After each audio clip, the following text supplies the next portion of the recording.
there. You know, I saved my whole life for retirement. When I got there, I couldn't spend a dollar, not one. And I'm talking about money that was mine. I mean, I saved for it, I worked for it. That was sitting right there. And I froze.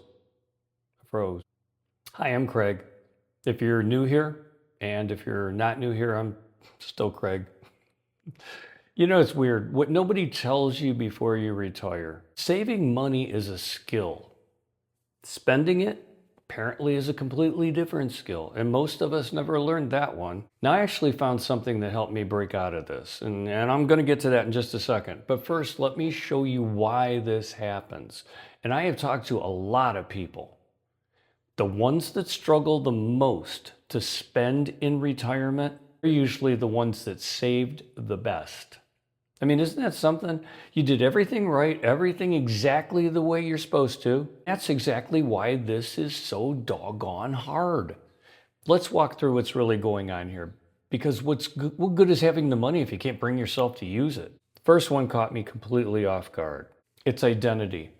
For the most part of my life, I was the guy who didn't spend money. I checked those prices. I drove that car an extra few years, passed on the nicer vacations, because I was being responsible. That was me, responsible Craig. Now, retirement comes along and suddenly I'm supposed to spend? It feels wrong. Even when I know it isn't, you don't just flip a switch on 40-year identity. It just doesn't work out like that. The next one you'll recognize immediately, the what if spiral. What if the market crashes? What if I get sick? What if inflation keeps going up? What if it lived to be 95 or 195? How much money am I supposed to have here?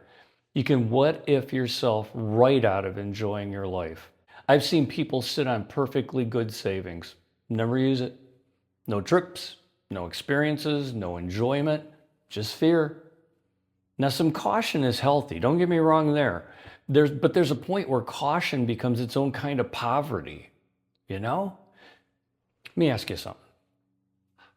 When you're 80 and looking back, what do you think you'll regret more? The trip you took or the one you didn't because you were scared? Nobody gives you permission to spend. During your working years, it was automatic. Money came in, money went out. Bills came in, bills and money went out. There was structure. Now, every dollar you spend is a decision, and every decision feels questionable. Even financial advisors don't help here. They'll say, oh, you're fine. But here's the truth. Numbers don't fix feelings. That uh-oh feeling you've got inside you, figures don't help that. And it's not just me. Research shows retirees consistently underspend, even when they can afford more. And there's a reason for that. It's called loss aversion. Your brain treats spending like losing. Not neutral, not positive, it's a loss. So if spending feels uncomfortable, it's not you, and it's not me. It's how we're wired. The spending guilt loop. You buy something, almost immediately, was that really necessary? I shouldn't have done that. I could have gotten it cheaper. It just goes like that. Something that was supposed to feel good feels bad. So you stop spending. And eventually you start asking yourself, well, what's all that savings for if I can't have some fun with it? I gave myself what I call a yes budget. Not a budget for what I can't spend, from what I can and am required to spend on myself. Experiences, travel, enjoyment, and I treat it like it's a bill. It has to be spent. And something interesting happened. Instead of feeling guilty when I spent, I started feeling guilty when I didn't, which honestly is a lot closer to right.